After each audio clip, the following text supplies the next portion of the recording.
누가복음 4장을 바라볼 텐데요. 누가복음 4장은 이렇게 시작하고 있습니다. 예수께서 성령의 충만함을 입어 요단강에서 돌아오사. 지금부터는 예수님께서 공적인 생애를 시작하시는데요. 근데 그 시작하시는 첫 마디가 예수께서 성령의 충만함을 입어 이렇게 시작을 하고 있습니다. 그러니까 우리가 예수님의 생애를 뚜렷이 보는 것은 예수님은 우리의 모본이시고 우리의 어떤 산 증인이시고 우리의 빛이시고요. 우리가 가야 될 길이거든요. 근데 그 예수님이 이 땅에 오셔서 그분이 매일같이 한 걸음 한 걸음 걸어가셨던 그 모든 것이 사실은 믿음으로 가신 길이었습니다. 그래서 그것을 또 성경에서는 다른 표현으로 산 믿음이라고 그러죠.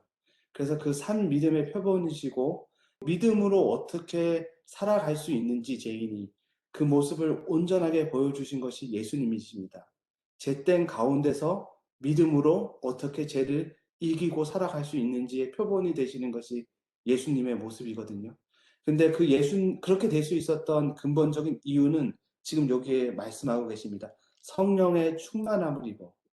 그러니까 우리가 믿음으로 우리가 뭔가를 하고 승리를 하고 우리가 믿음으로 살아갈 수 있다는 그 대전제 조건은 성령의 충만함을 입어 이것입니다. 그래서 우리가 먼저 지금 이 시대에 가장 구해야 할 것은 성령의 충만입니다. 지금 우리가 사실은 오늘 지금 이 순간에도 이렇게 말씀을 서로 나누면서 듣고 계시고 저는 또 이야기를 전달하고 있지만 지금 사실은 이 자리에 성령 충만이 없다면 정말 아무것도 아니고 정말 헛일을 하고 있는 것이죠. 그래서 마음속으로 지금 성령 충만을 구하시면서 함께 우리 오늘 예수님의 모습을 좀 바라봤으면 좋겠습니다. 예수님이 첫 번째 침례를 받으시고 광야로 가셨습니다. 그 광야로 가신 것은요. 어떤 분이 흔히 오해를 하시는데 예수님께서 시험을 받으러 광야로 가셨다 이렇게 말씀하시는 분도 계신데 성경은 그렇게 얘기하지 않습니다. 예수님은 일부러 본인을 시험 받을 곳에 절대 위치하지 않으셨습니다. 그 광야로 가신 이유는 성령 충만, 본인의 이제는 십자가의 길을 한 걸음 한 걸음 가시는 그 길에 있어서 하나님과 더 깊은 교제를 위하여 정말 목숨을 내어 걸고 먹는 것을 그만두고 하나님과 깊은 교제 안으로 들어가기 위하여 아무도 없는 광야로 가신 것입니다. 그리고 그렇게 큰 일을 하시는 그 예수님의 육체적 나약함을 알고 사단이 와서 공격을 하는 것이죠. 근데 오늘 제가 그 예수님의 어떤 시험 모습에 대해서는 시간상 그렇게 깊이 들여다보지는 않겠습니다. 근데 정말 여기서 제가 중요하게 생각하는 것은 이 말씀입니다. 마귀의 시험을 받으시더니 이 모든 날에 아무것도 잡수지 아니하시니 날수가 다함에 줄이신지라. 저는 이 성경 말씀을 듣고 또 읽으면서 이 구절에서 딱 멈춰지게 되더라고요. 모든 날에 아무것도 잡수시지 아니하시니 날수가 다함에 줄이신지라. 정말 만물의 창조주시고 온 우주의 주인이시는 그분이 지금 우리와 똑같은 연약한 육체를 입으셔가지고 지금 줄이신다는 거예요. 배가 너무 고프시다는 거죠. 이렇게 그런 예수님을 바라보는 것이 구원입니다. 그러니까 우리가 지금 배가 고픈 하나님을 좀 생각해 보십시오, 여러분. 하나님이 배가 고프다니요. 참 우주의 신비 아닙니까? 모든 것을 다 가지시고 모든 것을 다 할 수 있으신 권능의 능력의 하나님이신데 배가 고프시다니요. 근데 그 하나님이 우리와 똑같은 육체의 그 하나님이라는 것입니다. 그러니까 지금 공생애를 시작하면서 지금 보여주고 있는 그 모습이 하나님께서 어떤 특별한 막 신적인 능력을 발휘해서 그렇게 행하시는 것이 아니고요. 우리와 똑같은 연약한 육체를 가지고 그 모든 공적인 모든 기적과 이적을 만들어냈다는 것입니다. 무엇으로요? 성령 충만으로, 성령 충만으로, 오직 믿음으로, 믿음의 원본이 되시기 위해서 그 일을 믿음으로, 성령 충만으로 그렇게 해 나가셨다는 그 시작을 지금 알려주고 있는 것입니다. 그래서 우리가 예수님의 모습을 이렇게 딱 봤을 때 여러분들께서 깊이 생각하셔야 될 것이 그분은 신이시지만 우리와 똑같은 인간이라는 것입니다. 그러니까 얼마나 아담과 하와가 죄를 지기 전에 그 인간의 상태가 얼마나 거룩하고 아름다웠는지를 이 예수님의 모습을 통해서 우리는 알 수 있어요. 죄 없는 인간의 상태의 표본이 예수님이시기 때문에. 죄 없는 인간이 믿음으로 말미암아 얼마나 큰 일을 행할 수가 있고 얼마나 환경에 구애받지 않고 하나님과 교제할 수 있는지에 대해서 나타내는 것이 예수님의 모습인 것입니다. 우리가 시험에서는 하나님께서 어떻게 시험을 이겼냐에 대해서 좀 초점을 두시고 이렇게 바라보지 마시고요. 우리와 똑같은 연약한 유체를 가지신 그분이 성령 충만함을 가지시고 정말 하나님의 믿음 안에 거할 때 정말 사단은 상대가 안 되는 그 모습들을 바라보시기 바랍니다. 그래서 우리도 그렇게 바라본다 그러면 우리도 이제 희망이 있는 거죠. 내가 정말 하나님 안에서 성령 충만으로 하나님과 산 믿음 안에 거할 때 사단이 어떠한 방편으로 우리를 공격하든지 우리는 성령으로 인하여 이기는 것입니다. 우리 안에 있는 어떤 것이 아니고 성령이 우리에게 우리가 알고 있는 말씀을 일깨워 주시고 하나님의 능력을 일깨워 주는 것입니다. 오직 예수님은 어떤 본인의 어떤 그 능력이 아니고 성령 충만으로 믿음으로 이겼다는 것에 대해서 꼭 명심하셨으면 좋을 것 같습니다. 그러면서 누가복음 4장은 지금 그러면서 이제 예수께서 다시 그 동네 나사렛으로 향하는 이야기를 하고 있습니다. 근데 사실은 누가복음에서 지금 예수님께서 나사렛으로 지금 가는 이 모습은 요 앞에 많은 이야기들이 생략되어 있어요. 그것을 우리가 제가 좀 알기 쉽게 미리 좀 설명을 드리는 게 좋을 것 같습니다. 사실은 예수님께서 지금 나사렛으로 돌아가시게 된 배경에 대해서 좀 이해를 하시고 그와 이어지는 나사렛 이야기와 가버나움 이야기를 우리가 좀 더 들여다본다면 예수님의 마음이 어떤 상태였고 또 제자들이 어떤 상태였고 또 그 주변에 있는 사람들이 어떤 사람인지에 대해서 좀 더 명확하게 다가올 겁니다. 그래서 지금 예수님이 이 나사렛으로 가게 된 계기가 그 전에 무슨 일이 있었냐면요. 이제 시험을 받으시고 우리가 메시아를 만났다. 첫 번째 몇몇 제자들을 이제 모으게 되죠. 그리고 나서 혼인잔치에 가서 그 혼인잔치에 이적이 있었고요. 그 다음에 다시 돌아오셔서 첫 번째로 성전을 정결케 하십니다. 그리고 나서 그 성전 정결케 하신 그 예수님의 모습에 감동이 되어서 밤에 니고데모가 찾아오지요. 그래서 한밤중에 니고데모와 구원에 대해서 이야기를 나누죠. 그 다음에 어떤 일이 있었냐면 그 상황에서 야곱의 우물가 여인을 만나는 일이 있고요. 그리고 나서 이제 베데스다와 사내들, 특별히 베데스다에서 38년 된 이 혈류병 앓는 이 여인을 고치는 사건이 있게 됩니다. 지금은 그 이야기에 대해서는 자세히 말씀을 안 드리겠지만 그 일로 인하여 안식의 문제가 대두되게 되죠. 그래서 공식적으로 사내들인에서 예수님을 이단으로 정죄하는 일이 일어나게 됩니다.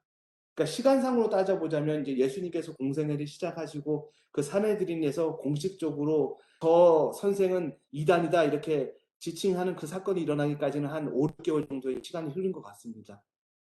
그런데 지금 그 주변에서는 그 사내들인 사건에서 그 주변에 따라오던 베드로, 요한, 야고보 이런 제자들이 엄청난 상처를 받게 됩니다. 왜냐하면 아직 그들의 믿음은 완전하게 예수님을 메시아로 100%다 인정하지 않은 하나의 훌륭한 랍비라고 침례 요한과 같은 훌륭한 랍비로서의 어떤 제자로서 따라다니는 형태였어요. 그런 마음가짐에 있는 제자들에게 자기네들이 이제까지 모든 것이라고 생각한 그 교회의 엄청난 지도자들, 그 다음에 교회 최고의 행정기관이었던 사내들인에서 공식적으로 자기 선생님을 이단이라고 얘기하는 그런 사건이 일어나게 된 것입니다. 한번 여러분들께서 한번 생각을 해보십시오. 그 제자들이 받았던 그 충격에 대해서요. 왜냐하면 오늘날 우리가 지금 교회에 다니고 있는데 어느 날 하루아침에 우리 대총회에서 결의를 해서 우리 담임 목사님을 이단으로 지칭을 하는 겁니다. 그럼 여러분들이 받게 되는 어떤 그 충격에 대해서 한번 생각해 보십시오. 지금 제자들도 똑같은 일이 일어난 것입니다. 마음에 갈등이 되고 요동이 되고 어떤 이제 흔히 말하는 헷갈리는 그런 상태가 된 것이죠. 그런 마음을 아시고 예수님께서 제자들을 각 집으로 다시 돌려보냅니다. 돌려보내시고 나서 예수님께서 행하신 곳이 지금 우리가 바라보고 있는 본인의 고향인 나사렛으로 예수님께서 가시게 된 것입니다. 상황이 이제 이해되시죠? 근데 이 나사렛으로 향했던 예수님의 마음에 대해서 우리가 좀 더 깊이 한번 바라볼게요. 예수님의 마음은 어땠을까요? 정말 본인의 메시아로서의 그 이방인의 빛이 되기 위해서 그 몇천 년 동안 준비되었던 이 이스라엘 백성들, 그 중에서도 제사장들, 그 중에서도 최고의 지도자들이 모인 사내들인에서 본인을 공식적으로 이단이고 정말 사기꾼이라고 지금 배척하는 사건을 예수님께서도 받으신 것입니다. 그분 마음이 참 씁쓸하지요. 참 그분의 우리가 성경에서 있는 그 포도즙을 홀로 받고 계신 것이지요. 지금 그런 마음으로 다시 고향으로 돌아오신 것입니다. 그래서 성전에 들으셨습니다. 성전에 들어오니까 이 고향에 있는 이 사람들은 이제 신이 난 것입니다. 왜냐하면 이 나사렛이라는 곳은 아주 못 살고 힘없고 가난한 사람들만 살고 있는 곳인데 거기서 정말 이 동네에서는 어울리지 않게 아주 유명 인사가 지금 나타난 것입니다. 이 자기네들과 어렸을 때부터 같이 살았던 이 예수라는 사람이 이렇게 지금 이스라엘 사람들에게 지금 해자가 되고 이렇게 큰 인기를 얻게 되리라고는 이 동네 사람들은 깜짝 놀란 거죠. 그래서 이제 예수님이 오시자마자 드디어 이 사람들이 마음도 막 부풀기 시작합니다. 드디어 우리 동네도 이렇게 유명한 사람이 이제 나오는구나. 이러면서 이제 회당에서 제사장을 통해서 이 예수님 보고 좀 말씀 좀 해달라고 이제 앞으로 나오게 된 것입니다. 그리고 나서 예수님께서 선지자의 글을 펴셔서 읽으신 게 우리가 지금 배우고 있는 이사야서의 글을 읽습니다.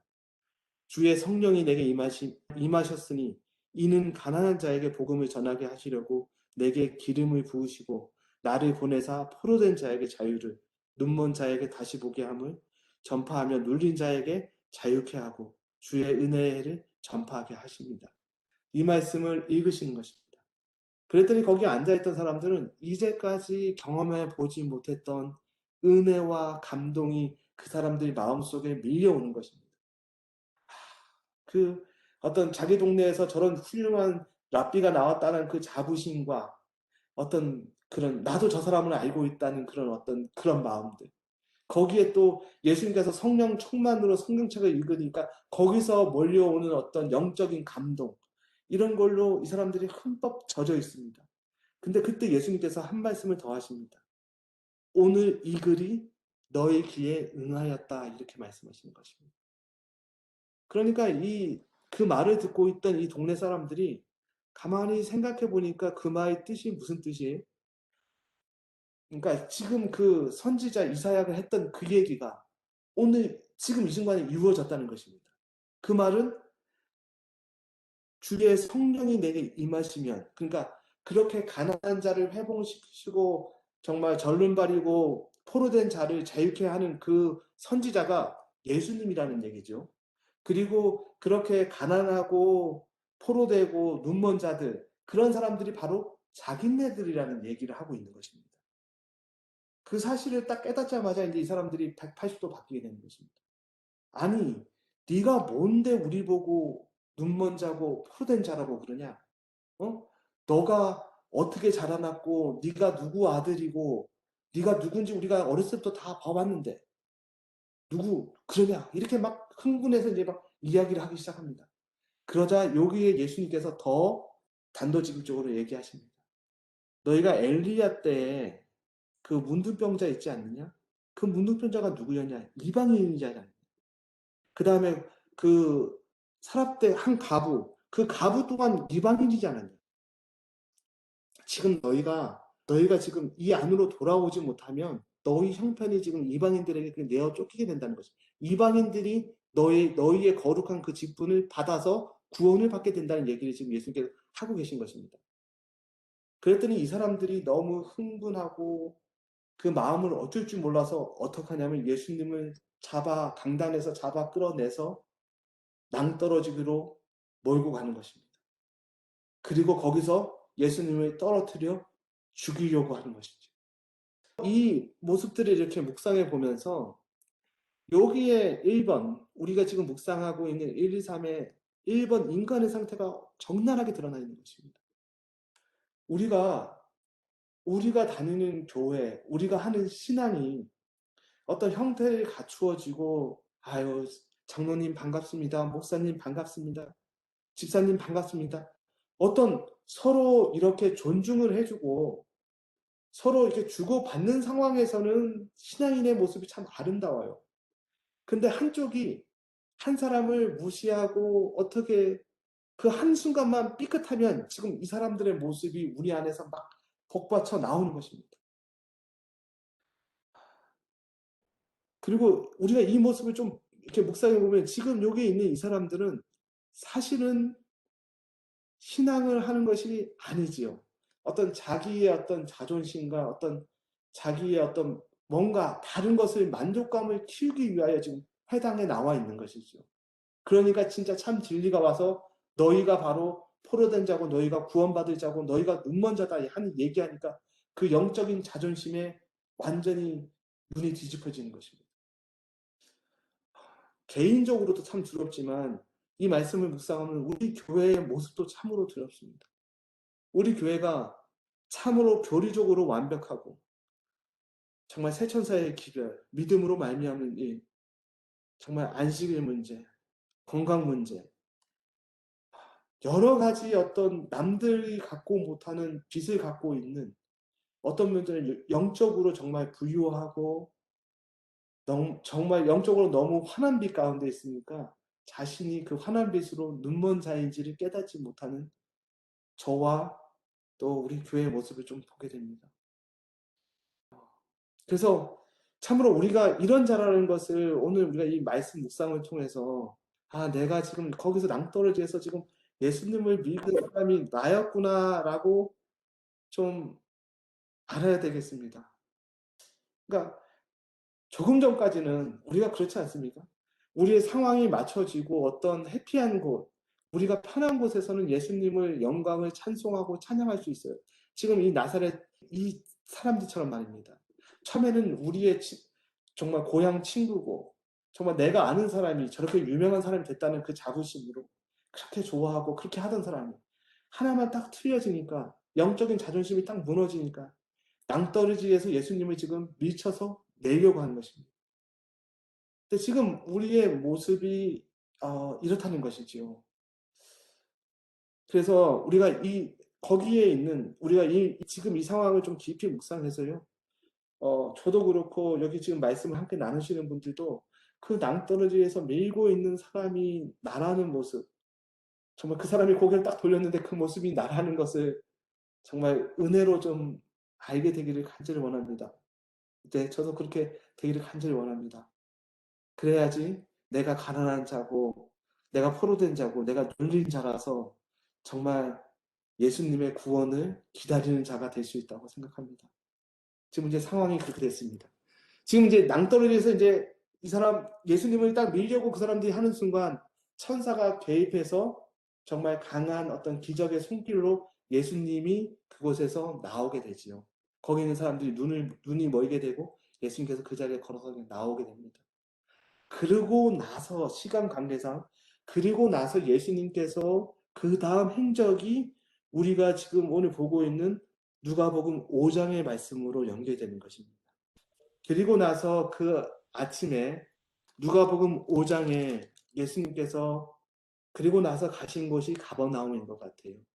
그리고 나서 가버나움에서 예수님께서 4장과 5장의 시간적인 그 관계가 뒤바뀌어 있습니다. 그래서 지금 5장 첫 번째 지금 베드로와 그 제자들이 배에서 만나는 그 사건이 지금 우리가 가버나움장 요거 4장보다 시간상으로 앞서 있는 장입니다. 예수님께서는 그런 사건을 견디시고 지금 그러니까 제가 지금 이 말씀을 드리는 것은 아까 예수님께서 그 산헤드린에서 공식적으로 이단이라 칭함을 받았다고 말씀을 드렸지요.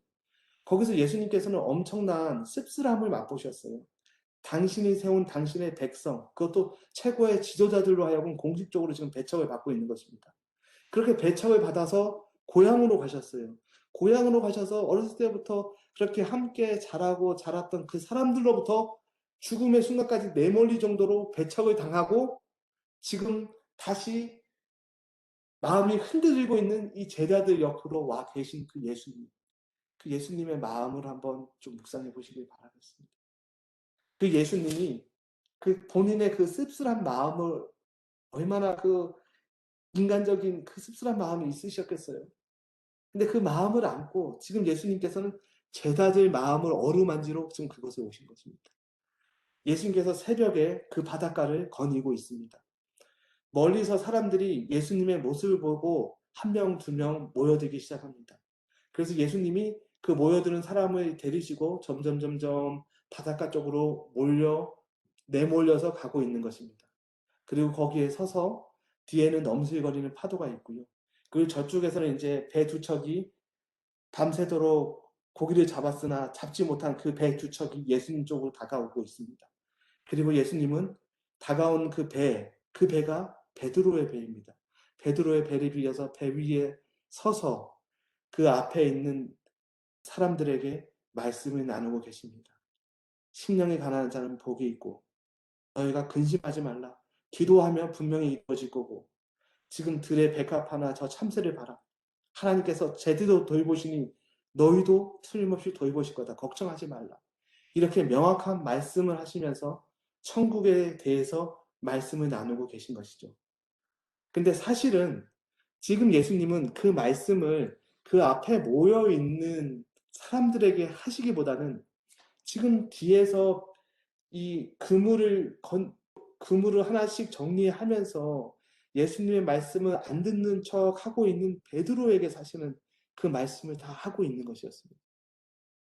베드로는 이제 자기가 정말 이 베드로의 그 엄청난 열정과 그다음에 그 식을 줄 모르는 어떤 그 순수한 하나님께 대한 그 사랑으로 정말 이제는 메시아라고 생각했던 그 예수님을 만나서 몇 개월 동안 정말 밤낮 없이 따라다녔는데 그 교회가 자신이 그토록 믿었던 그 교회가 예수님을 공식적으로 이단이라 칭했습니다. 그래서 자기의 마음이 흔들리는 마음을 아시고 예수님께서 베드로를 집으로 보내십니다. 그렇게 베드로가 집으로 왔더니 집에는 장모님과 아내가 몇 달 동안 이제 들어오지 않은 베드로를 맞이하면서 있는 바가지 없는 바가지 지금 다 긁고 있는 것입니다. 아유, 우리도 소식 들었다. 네가 그렇게 따라다니던 그 예수라 하는 그 사람이 그렇게 이단이라고 하면서 그렇게 베드로의 이 마음을 계속 긁고 있는 것입니다. 그래서 베드로는 그 소리에 못 이겨서 그 친구들에게 야, 우리가 이럴 것이 아니고 고기나 잡으러 가자 해서 이제 나와서 그 밤에 고기를 잡으러 나온 것이죠. 그래서 고기를 잡는데 그날따라 한 마리도 잡지 않는 것입니다. 그 베드로와 그 요한과 그 야고보 그 친구들이 그 텅텅 빈 배를 끌고 다시 그 해변가로 오는 그 마음을 한번 생각해 보십시오. 자신들이 그렇게 믿었던 그 예수라는 분은 이단이라 칭함을 받았지. 또 집에 들어갔더니 어떻게 할 거냐고 그렇게 잔소리를 하지. 또 자신들이 그렇게 자신했던 고기는 오늘따라 한 마리도 안 잡히지. 정말 되는 일이 하나도 없고 그 마음에 착잡하고 우울함이 가득 찬 그 마음을 한번 생각해 보십시오. 그런 상태에서 예수님이 또 공교롭게 그 자리에 오셨습니다. 그리고 또 공교롭게 자신의 배를 빌려서 지금 예수님께서 서서 자신의 배에서 말씀을 하고 계시는 것입니다. 이런 베드로가 그 예수님의 말씀을 듣고 있습니다. 근데 그 예수님의 말씀을 들으면 들을수록 어때요? 진리의 말씀이에요. 들으면 들을수록 마음속에 뭔가 새로운 게 솟구쳐 올라오는 것입니다.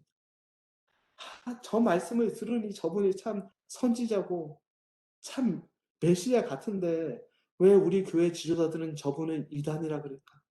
베드로 마음속에 수많은 갈등이 막 생기는 것입니다.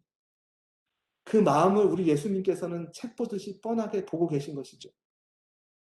그래서 사실 예수님께서는 그 모든 말씀을 이 흔들리는 제자들에게 지금 하고 계시는 것입니다. 똑같습니다. 우리 또한 저는 이 말씀을 묵상하면서 이런 일이 저와 여러분 사이에 수도 없이 일어난 것을 저는 알고 있습니다. 제가 미국에 와서 정말 어떻게 살아보겠다고 정말 하나하나 저의 일을 셋업해 나갈 때 말입니다.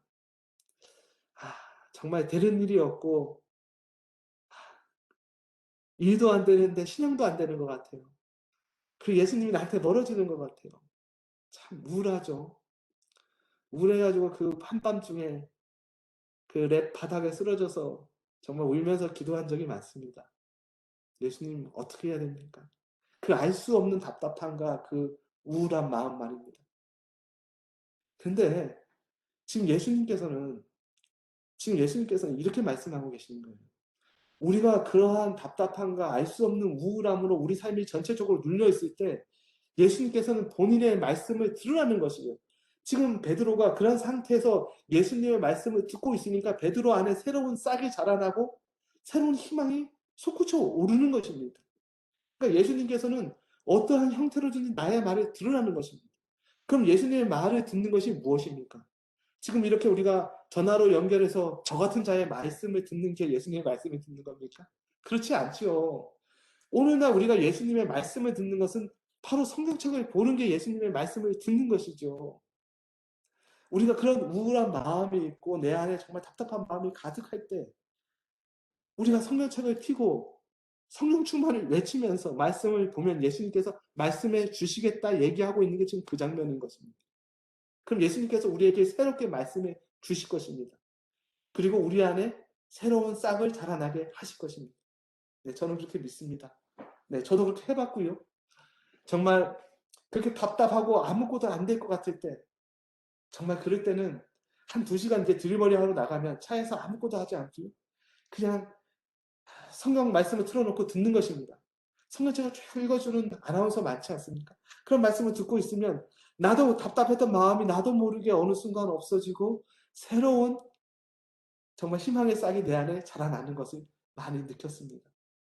예수님께서는 지금 베드로에게 말씀하셨던 그 예수님이 오늘날 성령을 통해서 이 성경을 통해서 우리에게 똑같이 말씀해주고 계신다는 사실을 정말 믿으시기 바랍니다. 네, 그래서 누구보다 우리 예수님의 위로로 정말 살아가게 되시기를 간절히 원하겠습니다. 지금 베드로 그렇게 이제 말씀이 끝나고 나서 이 베드로와 제자들에게 이렇게 말씀하십니다. 얘들아, 우리 좀 더 나가서 더 다시 그물을 던져보자. 그랬더니 베드로가 이렇게 얘기합니다. 예수님께서 정말 가르치시고 어떤 진리에 대해서 말씀하시는 것은 정말 제가 들어보니까 그게 참 진리인 거는 맞습니다.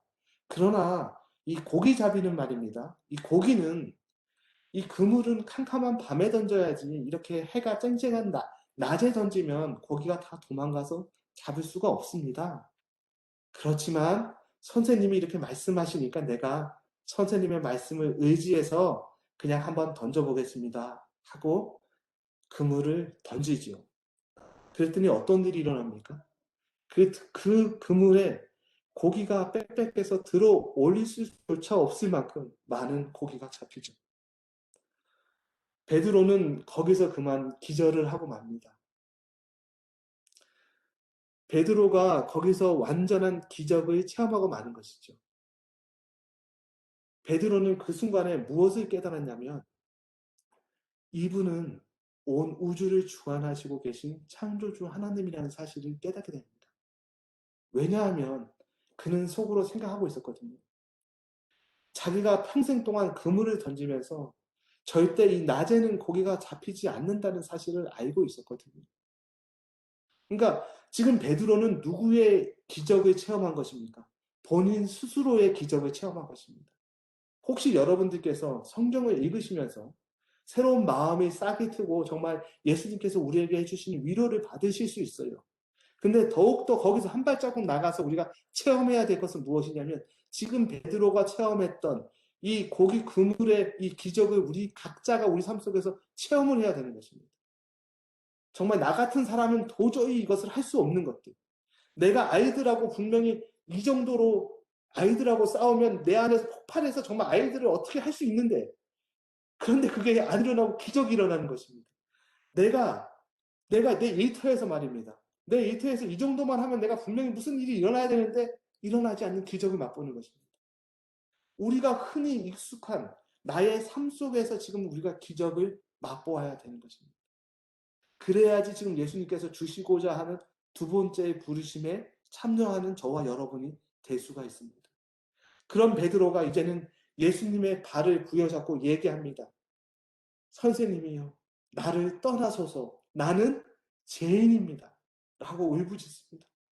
자신의 죄를 고백하는 것이지요. 그러면서 나 같은 죄인은 예수님과 함께 할 수 없으니 나를 떠나라고 말씀하십니다. 그러나 예수님의 발목을 부여잡고 이야기하고 있습니다. 나는 예수님을 놓지 못하겠다는 것이죠. 그런 베드로의 신앙 고백을 보고 예수님께서 말씀하십니다. 이제는 나를 따르라. 내가 너를 사람 낚는 어부가 되게 하리라. 라고 말씀하십니다. 이것이 예수님의 두 번째 부르심입니다. 첫 번째, 그 몇 달 전에 불렀던 그 베드로의 부르심은 어떤 면에서는 우리에게 교인적인 부르심, 어떤 우리가 교회로 들어오는 부르심일 수 있어요.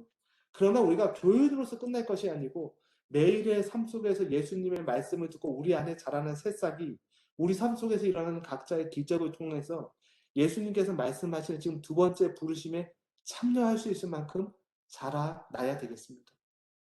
그래야지 우리가 새로운 경험을 하고 새로운 신앙을 맛볼 수 있다고 생각합니다.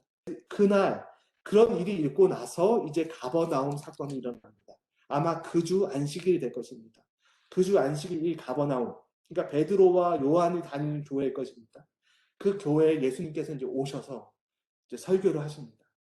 이 가버나움에 대한 이 장은 여러분들께서 이 시대 소망에 한번 읽어보시면 참으로 좋습니다.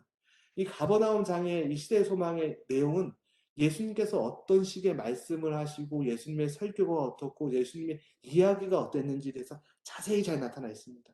그래서 그 당시에 그 가버나움 교인들은 정말 마치 예수님의 이야기를 들으면서 천국에 와 있는 듯한, 그리고 이제까지 자기네들의 어떤 제사장과 서기관들이 가르쳐준 구원은 들으면 들을수록 헷갈리고 정말 나 같은 죄인이 어떻게 구원받을 수 있을까 두려움만 있었는데 예수님의 말씀을 들으니까 나 같은 자도 구원을 받을 수 있겠다는 그 희망이 벅차 오르는 그런 경험을 하게 됩니다.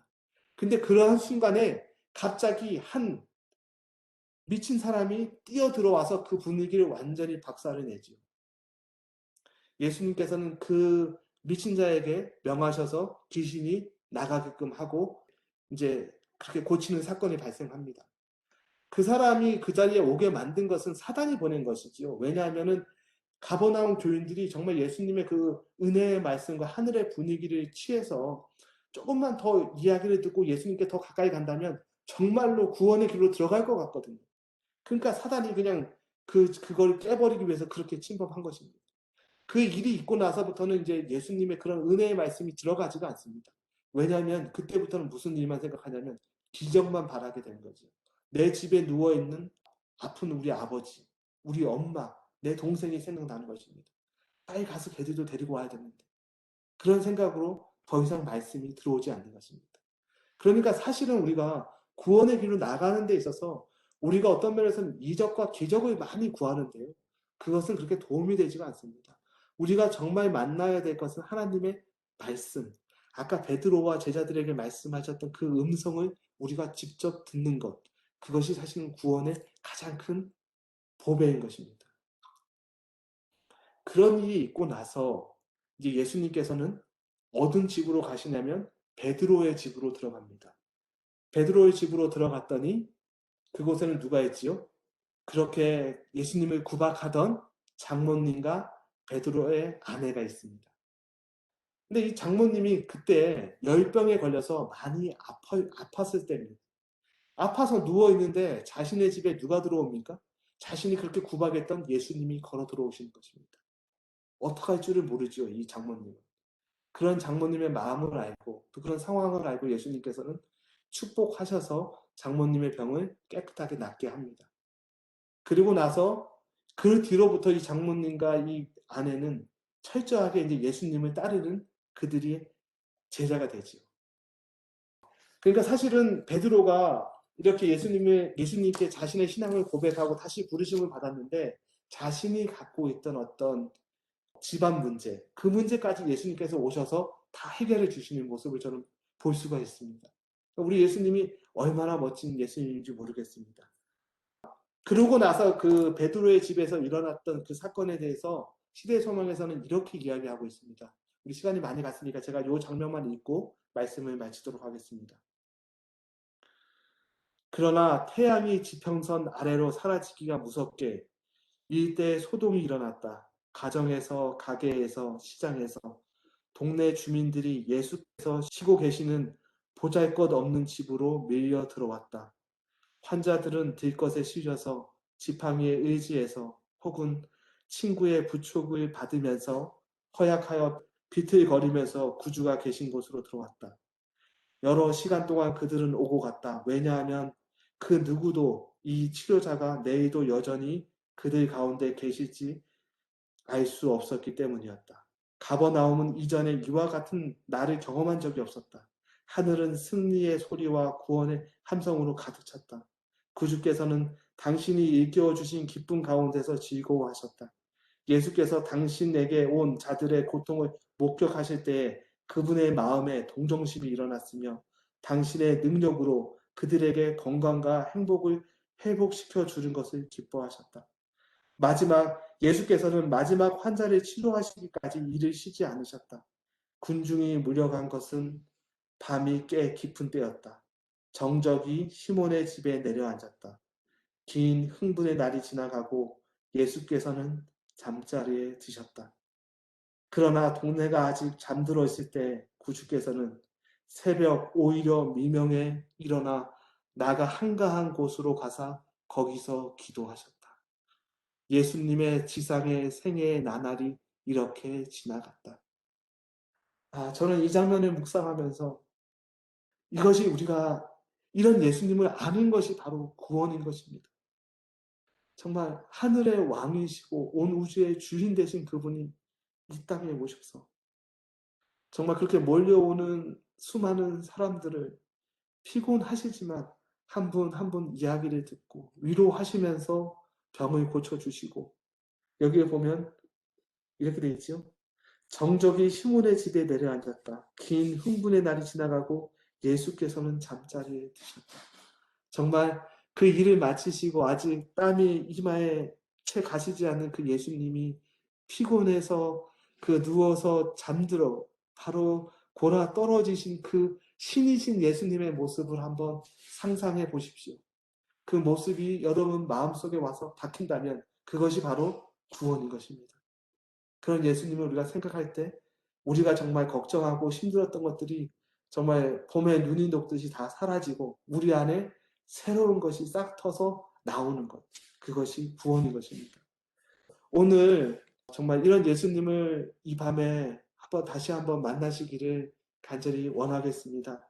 그리고 이런 예수님이 정말 베드로와 그 제자들에게 그곳에서 다시 위로의 말씀과 하늘의 진리를 선포하셨던 그 예수님의 마음, 그 말씀이 여러분 삶 속에서도 정말 들리시고 정말 성령을 통해서 정말 말씀하시는 그분의 음성을 들으시고 또 새로운 새싹이 자라나게 되기를 간절히 기도하겠습니다. 예, 감사합니다.